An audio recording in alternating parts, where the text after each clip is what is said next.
How did you get into songwriting? I met a producer during break time. He was like, what do you do? And I was like, I produce. You want to hear my stuff? And he was like, okay. And I showed him my stuff. And back then, vocal chop in that SoundCloud scene was not a thing in Korea. So it was so weird to them. They were like, whoa, this is fascinating. And then he was like, yo, come to our studio one day and let's write. And that's when I met this producer there. And literally the day I went to their studio, he goes, hey, this is a track, make a melody. And I was like, huh? He was like, here's the mic. I was like, oh, okay.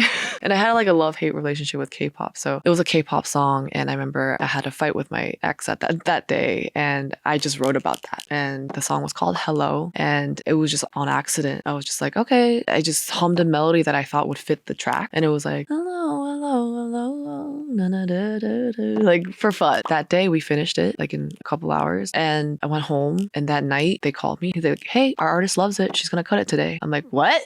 What does that mean? And he was like, yeah, she's taking it. And that artist at that time was really big. She was a big singer from a big girl group. And I was like, okay. He's like, can you come in this day to vocal direct? I was like, Wow. What does that mean? He's like, oh, it means to direct because you sang the song and wrote it. So direct her how to sing it. I was like, okay. And like the next day or two, I went and vocal directed. And I remember she was like, I love this song. And I was like, thank you. And that was the first song I've ever written and in Korean too.